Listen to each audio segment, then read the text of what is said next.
Hello doctor. दौड़ती भागती जिंदगी में रखिए अपनी सेहत का ख्याल। बीमारियों की असल जड़ से उनके उपचार तक जानिए विशेषज्ञों की राय के साथ अपनी बीमारियों का सही उपचार। Hello doctor.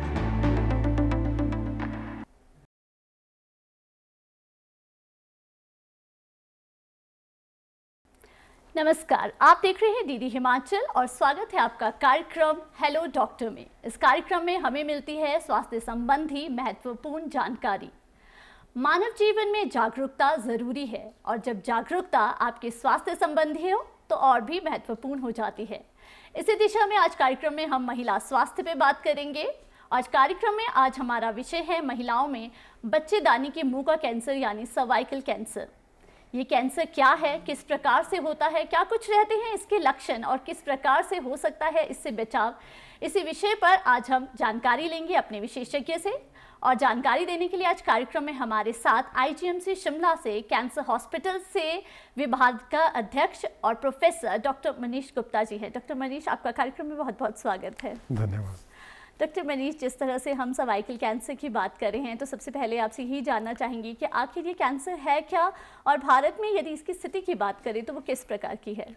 देखिए, जो सर्वाइकल कैंसर है, जैसे कि आपने कहा कि बच्चेदानी के मुंह का कैंसर होता है, तो जो बच्चेदानी होता है उसके नीचे जो सबसे लोअर पार्ट होता है उसे सर्विक्स बोलते हैं।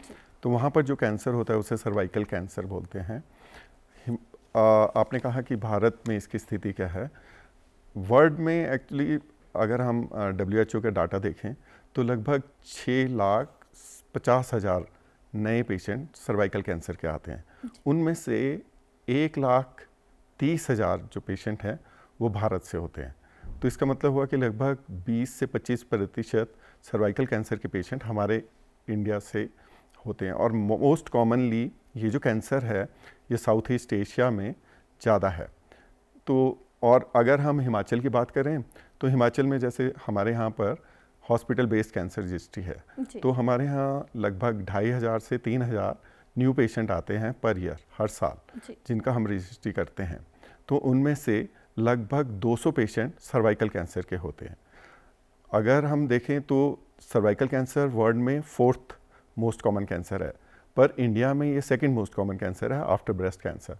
और हिमाचल में भी ये 2nd मोस्ट कॉमन कैंसर है फीमेल्स में आफ्टर ब्रेस्ट कैंसर। जी डॉक्टर मनीष, यदि हम बात करें कि किन लोगों को ये होने के चांसेस थोड़े ज़्यादा रहते हैं, क्या कोई एज ग्रुप होता है जिस पे हम कह सकते हैं कि चांसेस ज़्यादा बढ़ जाते हैं कि इन लोगों में ये कैंसर हो सकता है? सर्वाइकल कैंसर किसी भी फीमेल में हो सकता है जो फीमेल या जो स्त्री सेक्सुअली एक्टिव है, क्योंकि आप अगर देखें तो ये सर्वाइकल कैंसर जो है ये सेक्सुअली ट्रांसमिटेड डिजीज़ अब माना जाता है, क्योंकि ये अब HPV वायरस से होता है। लगभग 76 से 80% जो पेशेंट हैं उनमें सर्वाइकल कैंसर जो होता है वो ह्यूमन पैपिलोमा वायरस इन्फेक्शन से होता है। हमारे यहाँ पर मोस्ट कॉमन एज ग्रुप जो है वो 45 से 50 ईयर एज पेशेंट्स में ये होता है, जबकि जो वेस्टर्न कंट्रीज़ हैं उसमें ये डिकेड अर्लियर है। जी, यदि हम इसके कारणों पे जाएं कि किन कारणों से होता है, जैसे आपने कहा वायरस इसका एक रीज़न रहता है, और क्या कारण है जिसके कारण जो ये कैंसर है ये हो सकता है? सर्वाइकल कैंसर अब डेफिनेटली एक सेक्सुअली ट्रांसमिटेड डिजीज़ है और HPV इन्फेक्शन से होता है। HPV एक वायरस होता है जो सेक्सुअली ट्रांसमिटेड होता है। तो कोई भी फीमेल जिनका जो सेक्सुअली एक्टिव हैं या जिनका मैरिज हो चुका है उनमें ये इन्फेक्शन होने की प्रोबेबिलिटी है। तो लगभग सभी फीमेल्स में HPV का इन्फेक्शन होगा, पर इन्फेक्शन का ये मतलब नहीं है कि उन्हें कैंसर हो गया। जो इन्फेक्शन है वो डिपेंडिंग अपॉन कि उनका इम्यूनिटी लेवल कैसा है, तो over a period of time 90% महिलाओं में जो HPV इन्फेक्शन होता है वो खुद ही ख़त्म हो जाता है। लगभग 10% महिलाएं जो हैं उनमें ये इन्फेक्शन परसिस्ट करता है और अल्टीमेटली कैंसर का फॉर्म ले सकता है। तो सभी फीमेल्स में हो सकता है, पर मैक्सिमम में ये इन्फेक्शन खुद ही सेटल हो जाता है। जी बात की जाए इसके लक्षणों की कि किस प्रकार से हम इसे पहचान सकते हैं कि किस महिला के अंदर इसके लक्षण पनप रहे हैं कि वो कहीं ना कहीं किसी समय में आकर जो है वो कैंसर का रूप धारण कर सकते हैं, तो वो क्या रहते हैं? मैक्सिमम जो लेडीज़ या फीमेल्स आते हैं, स्त्रियाँ आती हैं, उनमें जो मोस्ट कॉमन लक्षण है वो है माहवारी के बीच पे खून चलना, या फिर पोस्ट मेनोपॉजल, जिन लोगों में माहवारी रुक चुकी है उनमें बीच में ब्लीडिंग होना, या एक जो मोस्टली जो पेशेंट हमारे पास आते हैं उनमें है कि आफ्टर सेक्सुअल इंटरकोर्स या पति के साथ संबंध बनाने के बाद उन्हें ब्लीडिंग हुआ। ये मोस्ट कॉमन लक्षण पाया जाता है। और जैसे जैसे जैसे कैंसर जो हो रहा है वो हो रहा है सर्विक्स पे। सर्विक्स क्या है? जो यूट्रस है उसका लोअर मोस्ट पार्ट, तो वहाँ पे जब कैंसर डेवलप होने लगता है तो सबसे पहले ब्लीडिंग होगा, उसके बाद कुछ स्त्राव होगा या कुछ डिस्चार्ज होगा। वो डिस्चार्ज पहले फ्लूइड हो सकता है, नॉर्मल फ्लूइड, उसके बाद जैसे जैसे जो इन्फेक्शन है जो कैंसर का रूप ले लेता है, जैसे जैसे वो बढ़ता है फिर वो साइड में बढ़ेगा, तो उससे क्या होगा कि डिस्चार्ज जो होगा वो फॉल स्मेलिंग होने लग जाएगा। फिर क्योंकि वो या तो नीचे वजाइना की तरफ बढ़ेगा या साइड में बढ़ेगा, तो साइड में हमारे पेल्विक वॉल्स हैं, तो वहाँ पे जब बढ़ेगा तो कुछ दर्द या कुछ भारीपन या बैक मतलब पीठ में दर्द, या जो डिस्चार्ज है वो ज़्यादा फॉल स्मेलिंग और ज़्यादा अमाउंट में होने लगेगा। फिर जैसे बीमारी बढ़ता रहता है तो उसके बाद, या कैंसर बढ़ता रहता है तो उसके बाद जैसे भूख कम लगना, वेट लॉस होना, ये पर बाद के लक्षण हैं।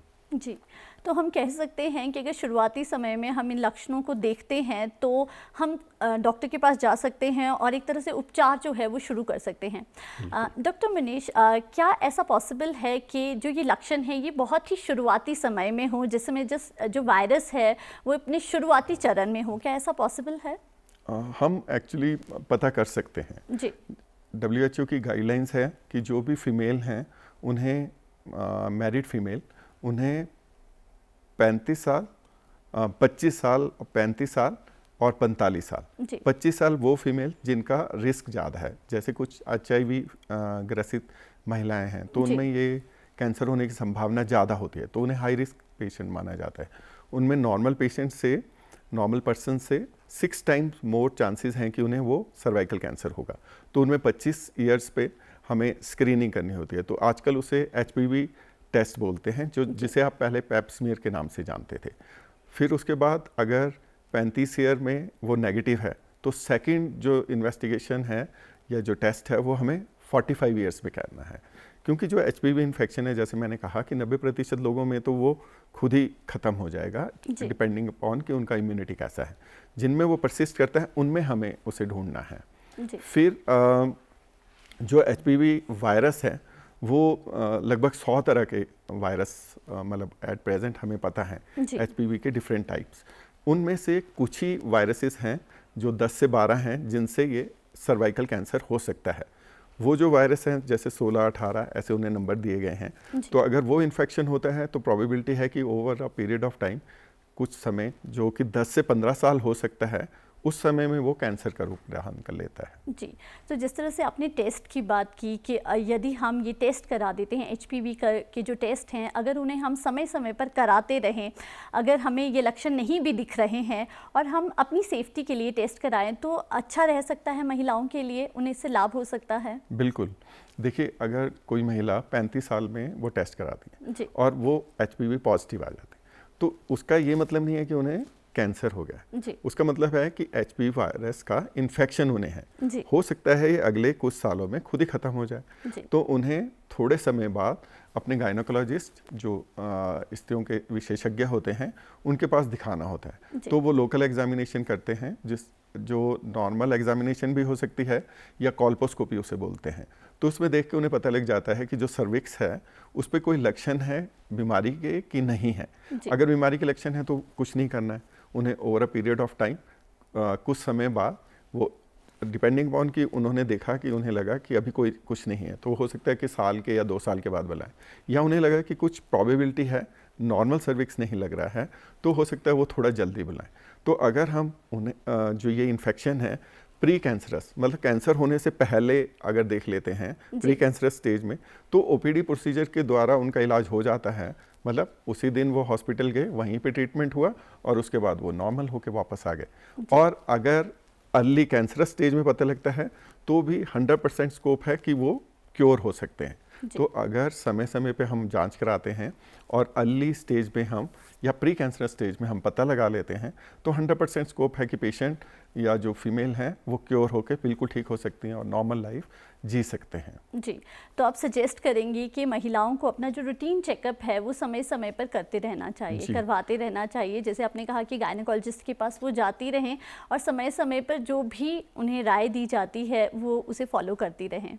जी, जिस तरह से हम ये कैंसर की बात सुनते हैं, सर्वाइकल कैंसर की, तो एक मन में बहुत सारी दुविधा भी आती है, बहुत सारे प्रश्न आते हैं, लेकिन हम कहीं ना कहीं इस कैंसर को लेकर एक पॉजिटिव एस्पेक्ट भी देखते हैं कि इसके लिए एक वैक्सीन जो है वो आ चुकी है और हम कह सकते हैं कि बचाव का एक जो जरिया है वो मिल चुका है। तो इसके बारे में बताएं कि किस तरह से इससे बचाव संभव है।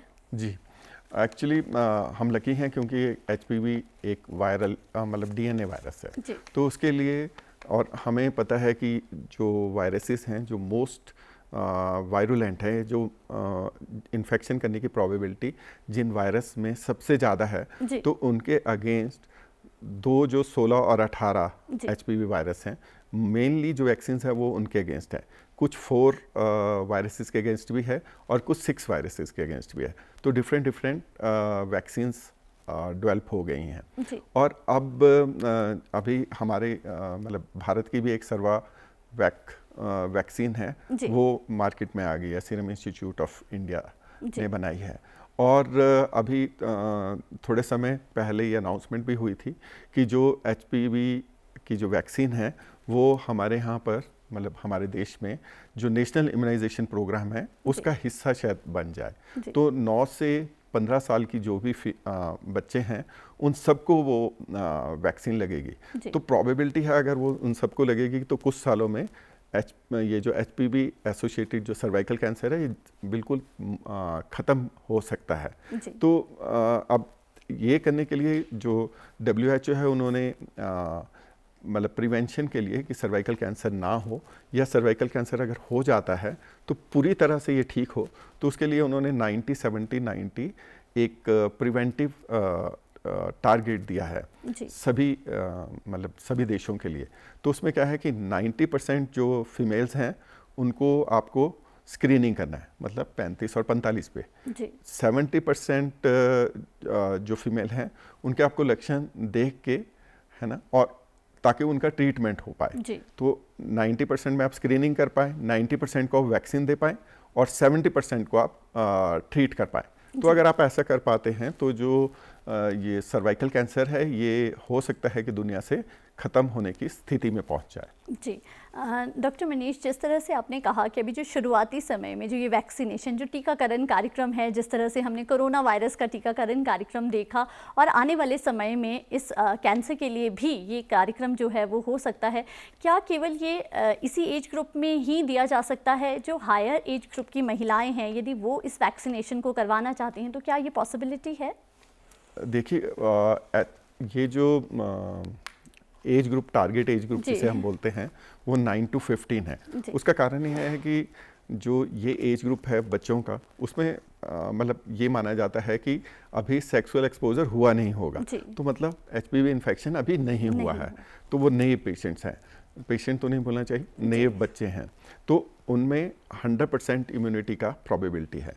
पर जो फीमेल्स या लेडीज़ स्त्रियां जो सेक्सुअली एक्टिव हैं उनमें कुछ इन्फेक्शन, मतलब मैंने जैसे बोला कि एचपीवी इन्फेक्शन होने की प्रोबेबिलिटी है, तो अगर वो भी वैक्सीनेशन करना चाहें तो उन्हें मना नहीं है कि नहीं कर सकते हैं। पर जो बेस्ट इसका इफ़ेक्ट है वो 9 to 15 एज ग्रुप में होगा। दूसरा मैं ये भी कहना चाहूँगा कि जो एचपीवी वायरस है वो सिर्फ सर्वाइकल कैंसर नहीं करता है, वो वल्वल कैंसर भी करता है, एनल कैनाल कैंसर भी करता है, जेनाइटल वॉर्ट्स होते हैं वो भी उससे होते हैं, ओरल एक हाइपोफेरिंक्स या फेरेंजियल कैंसर है वो भी उससे होता है, डिपेंडिंग अपॉन कि वो जो पर्सन है उसका सेक्सुअली एक्टिव किस तरह से है। जी। तो ये सब जो कैंसर और बीमारियां हैं ये भी HPV वैक्सीन से प्रिवेंट की जा सकती हैं। तो प्रोबेबिलिटी है कि जो हमारा वैक्सीनेशन शेड्यूल आएगा तो मेल और फीमेल दोनों बच्चों को लगेगा। तो अगर 9 से 14 इयर्स में सभी बच्चे वैक्सीनेशन हो जाएगी तो प्रोबेबिलिटी ऑफ कि आप फीमेल जो हैं उनको इन्फेक्शन होगा हस्बैंड से, वो भी प्रोबेबिलिटी ख़त्म हो जाएगी। और HPV जो वायरस है वो कन्वर्ट होगा कैंसर में, वो प्रोबेबिलिटी भी ख़त्म हो जाएगी। तो हम मतलब फ्यूचर में ऐसा सोच सकते हैं कि जो सर्वाइकल कैंसर है पूरी तरह से ख़त्म हो सकता है। जी, हम वायरस को ही पूरी तरह से ख़त्म करने की जो कोशिश है वो कर सकते हैं। सर, जिस तरह से आपने कहा कि आम तौर पर जो महिलाओं में है ये वायरस मोस्टली जो मैरिड महिलाएं हैं उनमें देखने को मिलता है और 90% जो है उनकी इम्यूनिटी के कारण जो है वो खुद ब खुद ख़त्म हो जाता है। तो क्या हम मान सकते हैं कि जो स्ट्रॉन्ग इम्यूनिटी है कहीं ना कहीं उन्हें हेल्प करती है कि वो इस बीमारी से जो है वो दूर रह सके? बिल्कुल, इम्यूनिटी जो हमारी रोगों से लड़ने की क्षमता है उसे हम इम्यूनिटी बोलते हैं। तो अगर हम अपनी इम्यूनिटी को अच्छा रख पाएँ तो अब इम्यूनिटी को हम अच्छा रख कैसे सकते हैं, तो जिसे हम स्वस्थ खान पान बोलते हैं। अब स्वस्थ खान पान क्या है? स्वस्थ खान पान वो है जो मतलब हमारे पेरेंट्स बोलते थे, ठीक है। अब जिस एज ग्रुप में हम हैं उसमें हम बच्चों को भी अपने स्वस्थ खान पान के लिए बोलते हैं। तो जो हमारे बच्चे हैं वो थोड़ा फास्ट फूड की तरफ मूव कर रहे हैं। तो अगर हम ट्रेडिशनल फूड्स की तरफ और जो नॉर्मल खाना हम घर में खाते थे, जो आपके पड़ोस से कहीं से आता था या पड़ोस के खेत से आता था या पड़ोस की चक्की से आता था, अगर उस तरफ को हम मूव करें और फास्ट फूड से दूर थोड़ा अपने आप को करने की कोशिश करें और जो ये मीठे और डेयरी प्रोडक्ट्स होते हैं इनको थोड़ा कम करने की कोशिश करें तो हम हेल्दी फूड कर सकते हैं। तो इम्यूनिटी आप एक उस तरह से बढ़ा सकते हैं। दूसरा, आप अपने आप को स्वस्थ रख सकते हैं। अब स्वस्थ का मतलब जो हमारी समझ में है वो ये है कि अपना एक वज़न, जो आप स्वस्थ वज़न जिसे बोलते हैं, हर एज ग्रुप के लिए और हर हाइट के लिए और हर मतलब मेल फीमेल के लिए एक वज़न होता है कि जैसे अगर मैं 178 सेंटीमीटर हूँ तो -100 करके मेरा जो वज़न है वो 78 के अराउंड होना चाहिए, ठीक है। तो वो आप कैसे मेंटेन कर सकते हैं? ऑब्वियसली एक तो आप खाना अपना कंट्रोल कर सकते हैं, दूसरा आप क्या कर सकते हैं, किसी तरह की एक्सरसाइज। तो जो इम्यूनिटी बढ़ाने और मतलब इम्यूनिटी बढ़ाने के लिए आपके पास ये दो बहुत इम्पॉर्टेंट चीज़ें हैं। एक आपका स्वस्थ खान पान, दूसरा किसी तरह की फ़िज़िकल एक्टिविटी या एक्सरसाइज। अब जैसे महिलाओं का अगर हम एग्जांपल लें तो जैसे हमारे जो पेशेंट भी आते हैं, अगर हम बोलते हैं कि आपको कुछ एक्सरसाइज करना चाहिए तो पहला आंसर वो देते हैं कि हम सुबह से शाम तक या तो घर में काम कर रहे हैं या खेत में काम कर रहे हैं। पर एक्चुअली जो आपका काम होता है, चाहे आप घर में कर रहे हो चाहे आप खेत में कर रहे हो, तो उसे हम एक्सरसाइज नहीं बोल पाते क्योंकि वो अलग तरह का काम है और जो आपका शरीर है उसको वो नॉर्मल फिजियोलॉजिकल वर्क में ले लेता है। तो आपको किसी तरह की फिजिकल एक्टिविटी अपने शरीर के लिए करनी है। तो उसके लिए जो बेस्ट है वो ब्रिस्क वॉक या फिर कुछ थोड़ी एक्सरसाइज। मेरे हिसाब से जो हम स्कूलों में बच्चे जो पीटी करते हैं, जो 15 या 10 मिनट का उनका एक ड्रिल होता था, अगर वही हम सारी उम्र करते रहें तो अपने आप को स्वस्थ भी रख सकते हैं, अपना वजन भी बैलेंस रख सकते हैं और अपनी इम्यूनिटी भी हाई रख सकते हैं। एक इम्यूनिटी, दूसरा स्ट्रेस। जो हमारे जो आजकल बीमारियां हैं, अगर हम कैंसर को भी लें, क्योंकि HPV ऑब्वियसली सर्वाइकल कैंसर करता है, बाकी कैंसर्स के लिए अगर हम अपना जो ख्याल रख पाएँ और तो बाकी कैंसर स्ट्रेस एक मेन कारण है। चाहे आप डायबिटीज़, हाइपरटेंशन या जिसे हम लाइफस्टाइल डिजीज़ बोलते हैं उसके लिए भी ये कारण है। तो अगर स्ट्रेस को कम कर पाए, अब प्रॉब्लम क्या है कि जो हमारा स्ट्रेस होता है वो हम खुद ही लेते रहते हैं। तो कुछ स्ट्रेस को आउट करने के लिए, उसके लिए भी मुझे लगता है कि फ़िज़िकल एक्टिविटी, किसी तरह की फ़िज़िकल एक्टिविटी, चाहे वो मॉर्निंग वॉक है, इवनिंग वॉक हो, वो हेल्प करता है। तो अगर हम अपना इम्यूनिटी को अच्छा रख पाएँ तो हम किसी भी तरह की बीमारी से अपने आप को बचा सकते हैं। जी, डॉक्टर मनीष, किस वक्त पे जो ये वायरस है ये कैंसर का रूप ले सकता है और किस वक्त जो है वो दस्तक देता है कि अब आपको ये जो बीमारी है ये होने वाली है और आपको जो है डॉक्टर के पास जाना अब बेहद ज़्यादा ज़रूरी है?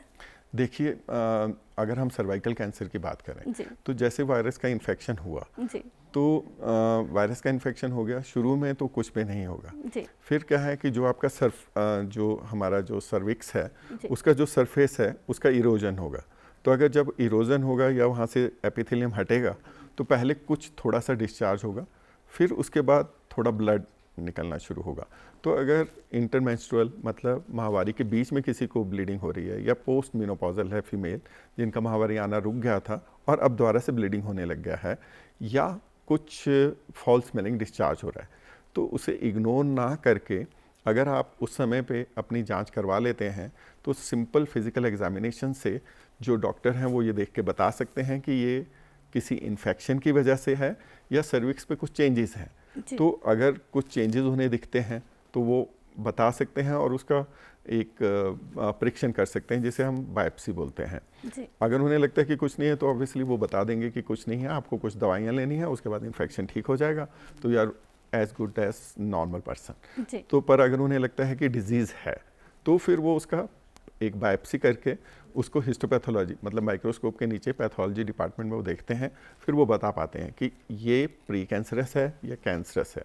जी तो प्री कैंसरस का मतलब होता है कि अभी जो कैंसर है वो हुआ नहीं है पर प्रोबेबिलिटी है कि वो हो सकता है। तो जी प्री कैंसरस में जैसे मैंने बताया कि अगर हमें समय पे पता लग जाता है प्री कैंसरस स्टेज है तो 100% क्यूरेबल है, और जो ट्रीटमेंट है वो भी ओपीडी बेस पे, मतलब आप सीधा हॉस्पिटल में जाएं, करवाएं और वापस आ जाएं। जी पर अगर वो कैंसरस हो गया है तो फिर उसमें हम क्या करते हैं कि कुछ इन्वेस्टिगेशन, हमें ये देखना होता है कि जो बीमारी है वो कहाँ पर है और कहाँ तक फैली है। जैसे जो सर्विक्स है या यूट्रस है उसके आगे ब्लैडर होता है, पीछे जो हमारा गुदा होता है या रेक्टम जिसे बोलते हैं। जी। तो हम कुछ इन्वेस्टिगेशन जैसे अल्ट्रासोनोग्राफी या सीटी करके देखते हैं कि वो किस तरफ को फैला है कि नहीं फैला है, और ऊपर यूट्रस की तरफ जा रहा है या नीचे वजाइना की तरफ जा रहा है। तो फिर उसे, जैसे आपने सुना होगा कि स्टेजेस ऑफ कैंसर होते जी। हैं, तो अगर वो कन्फाइंड है सिर्फ यूट्रस में तो यूजली स्टेज 1 या स्टेज 2 होता है। जी। पर अगर वो उससे साइड में फैल गया जिसे हम पेल्विक वॉल्स बोलते हैं तो वो स्टेज 3 की तरफ होता है। और अगर ब्लैडर मतलब पेशाब की थैली या रेक्टम जिसे हम गुदा कहते हैं उस तरफ फैला है तो वो स्टेज 4 होता है। जी। तो डिफरेंट स्टेजेस का ट्रीटमेंट भी डिफरेंट है। अभी एट प्रेजेंट क्या है कि अगर अर्ली स्टेज कैंसर है, अर्ली स्टेज का मतलब स्टेज 2 से पहले का कैंसर, जी। तो उसमें ट्रीटमेंट सर्जरी या रेडिएशन अलोन ये हो सकता है। मतलब सर्जरी से भी मतलब बच्चेदानी को निकाला, या रेडिएशन सिर्फ जो यूट्रस का एरिया है वहाँ पे रेडिएशन किया और उसके बाद पेशेंट ठीक हो सकता है। जी। पर अगर वो स्टेज 2 से आगे का कैंसर है, स्टेज 3A, 3B या 4A, तो वहाँ तक जो ट्रीटमेंट है उसे कीमो रेडिएशन बोलते हैं। जी। जो कीमो रेडिएशन का क्या मतलब हुआ कि एक दवाई है जिसे हम ड्रिप में डालते हैं या ग्लूकोज की बोतल में डालते हैं, तो वो सिस्टेमिक मतलब हमारे ब्लड में जाती है, तो उसे हम कीमोथेरेपी बोलते हैं। जी। रेडिएशन जैसे एक्सरे होता है वैसे एक रेडिएशन की मशीन होती है जिससे रेडिएशन निकलती है, जैसे एक्सरेज होते हैं वो विजिबल नहीं होती। जी। तो उस एरिया में जहाँ पे डिजीज़ है वहाँ रेडिएशन की जाती है। जी। तो जो कीमो रेडिएशन है स्टेज 2A से लेके स्टेज 4A तक कीमो रेडिएशन ट्रीटमेंट है। पर प्रॉब्लम क्या है कि अगर तो अर्ली स्टेज है स्टेज 2A से पहले तो 100% स्कोप है कि पेशेंट क्योर हो जाएगा। पर अगर स्टेज 3B तक है मतलब 3A और 3B तो प्रोबेबिलिटी है कि 40 to 60% ऑफ पेशेंट ठीक होंगे। जी। पर अगर 4A और उसके बियॉन्ड है तो फिर वो जो ठीक होने की प्रोबेबिलिटी है वो घटती रहती है, तो वो लगभग 20 से 30% ही रह जाते। तो इसलिए ये बहुत इम्पॉर्टेंट है कि जब शुरू में ही कुछ लक्षण आते हैं तो हम अपनी जांच करवा लें, पता कर लें कि ये डिजीज़ है कि नहीं है, और अगर डिजीज़ है अर्ली हमें पता लग जाता है तो हमारे क्योर या पूरी तरह से ठीक होने की प्रोबेबिलिटी 100% हो जाती है। जी। तो जितना जल्दी आप डॉक्टर से कंसल्ट करते हैं उतने चांसेस रहते हैं कि आप जल्दी ठीक हो जाए, जल्दी से आपको जो है उसका जो लाभ है वो पूरी तरह से मिल सके। बात करें अवेयरनेस की कि क्या लोग पूरी तरह से अवेयर हैं इन सारी चीज़ों को लेकर, जिस तरह से बहुत सारे कार्यक्रम किए जाते हैं, वैक्सीनेशन प्रोग्राम्स भी चल रहे हैं। अगर आप हिमाचल की स्थिति को देखते हैं तो आप किस तरह से देखते हैं पेशेंट्स को कि क्या कितना जो वो है टेस्ट के लिए आगे आते हैं? देखिए, अवेयरनेस के हिसाब से मुझे लगता है हमारे यहाँ पर अवेयरनेस तो ठीक है, जी मतलब ये तो नहीं कहा जा सकता कि सभी लोग अवेयर हैं, पर अवेयरनेस का परसेंटेज हमारा बहुत अच्छा है, जी। क्योंकि हमारे जो ज़्यादातर दुनिया जो है वो साक्षर है, जी स्कूल और कॉलेज लोग जाते हैं, तो अवेयरनेस तो है। प्रॉब्लम है कि जब उन्हें कुछ सिम्टम आता है तो वो जल्दी हॉस्पिटल नहीं आते, क्योंकि जी।